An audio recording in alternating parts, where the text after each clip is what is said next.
नमस्कार जय जगन्नाथ मु ज्योतिर्विद पंडित इंजीनियर नीलांबर पाणी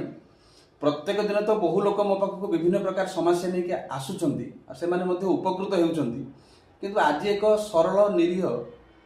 माँ जने आसते मो पाखक तांकर शत्रु किछि अछंती किछि संपत्ति बा किछि जमी बाड़ी की नवा पाई उद्देश्य रखी तांको किछि तंत्र प्रयोग करछंती गुणी गारेडी इत्यादि करछंती तांको शरीर जलापोड़ा करुच्ची अस्तव्यस्त होती पागल प्राय होती दिन राति निद हो शुई पारना जहाँ मो पाखक आसी आसला मुझे विभिन्न प्रतिकार करी से भी प्रतिफल आकार सुस्थ होती आग अपेक्षा टी सुस्थ होती ईश्वर को प्रार्थना करुच्ची मोर इष्टदेवी माँ दक्षिण काली को माँ आरोग्य प्रार्थना करुच्ची से तो निश्चित भाव में मो पाखक आसुच्च मैंने सुस्थ हे जिते प्रकार समस्या अच्छी सब दूर हम निश्चित भाव में से सुस्थ हे आरोग्य अनुभव करेंगे। अच्छा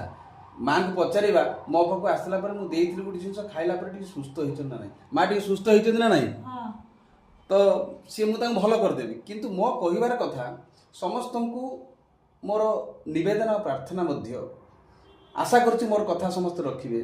कहीं निजर स्वार्थर बशवर्ती होई निज स्वार्थ को आख्या कर रखिकी क्या तंत्र बा गुणी गारेडी करंतु नाही काहाकू अन्य को कष्ट जंत्रणा दियंतु नाही सर्वे भवन्तु सुखिन समस्तंकर कल्याण और सुखी समस्त को सुखी देखिया पे चेष्टा करंतु समस्तंकर भल चिंता करंतु काहारी को अनिष्ट बा जंत्रणा बा कष्ट दुख देवा पे चेष्टा करंतु नाही देखंतु संसार रे केही चिरस्थायी नुहंती आम पूर्वरु केते आछंती केते भी जाइछंती जहाँ से माँ को पुआ मैंने आनी पहुँचे मु निश्चित भाव में दुख दूर करने भगवान बा ठाकुराणी की चेष्टा करी जड़े कि दुख दूर हम चेष्टा करी से निश्चित भाव में सुस्थ हो मोर प्रतिकारटा निश्चित भाव में प्रतिफलदायक मुझे निश्चित भाव में भल करदेवी किंतु मोर समस्त को विनीत निवेदन और अनुरोध कहारी अनिष्ट चिंता करूँ ना कहारी खराब करूँ ना आ समस्तंकर भलटा को निजे धैर्य सहकारे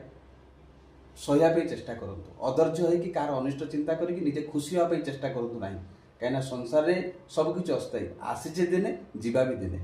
किसी लोक भल करके आमको मन रखिए से सबुठ बड़ सर्टिफिकेट। जय जगन्नाथ।